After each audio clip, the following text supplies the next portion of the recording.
Gentlemen, welcome back to the garage. Today we have rumor control. As many of you I'm sure have heard on YouTube, equipment manufacturers talk about moving material with a box blade, and it can be done, but no one that I've seen has actually showed what the process looks like. So that's what we're going to be doing today.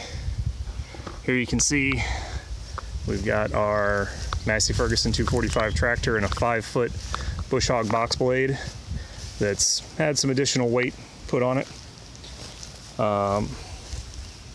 Big heavy steel bar and some chain. And here's the pile of dirt that we've moved so far. I have no idea how to calculate I have no idea the estimated volume of this. I would say, I don't know, maybe 2 or 3 tandem truckloads. And putting this dirt here has taken, I would say, probably about 12 hours maybe. A little more, a little less. Haven't really been keeping track. But we're moving this dirt to get at the clay that's in this hill so that we can use it to make a building pad. I had some quotes from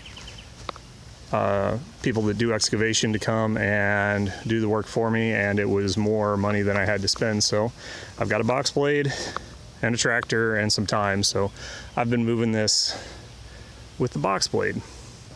And what we got here is a building pad that I would say maybe is 80 by 60, something like that. Haven't really measured.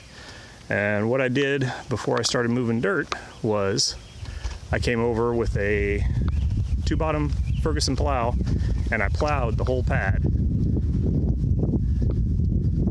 like this to break up the sod, because the box blade will not break up sod the same way that a plow will. If I had been doing this with a box blade only, I would probably have 20 hours in it at least.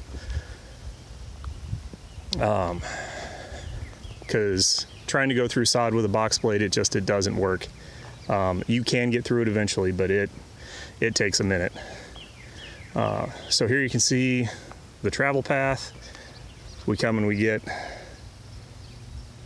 drive at a 90-degree angle to the furrows, start pulling the furrows and the clods of dirt into a pile, make 2 or 3 passes, consolidate it, and then drag it to the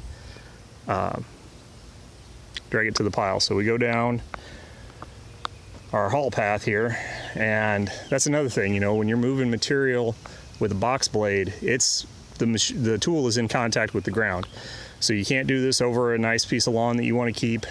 Definitely can't do it over concrete or asphalt, gravel, anything like that, because it's a ground contact tool, and while you're moving material with it, it is in contact with the ground.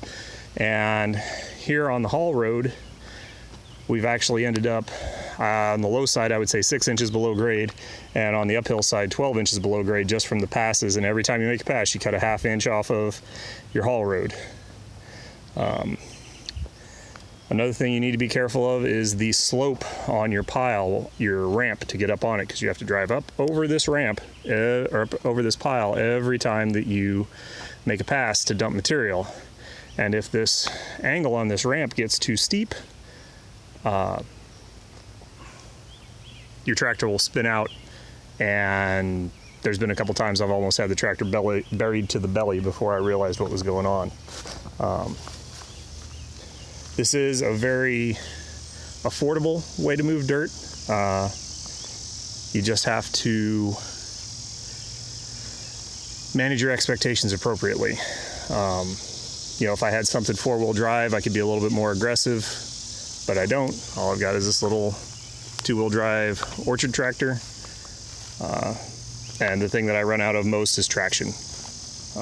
I'm not digging my chains out for this just because it's summertime and I don't want to mess with them. But this tractor is, 43, 45 horsepower, and I think it weighs somewhere around 3,000 to 4,000 pounds.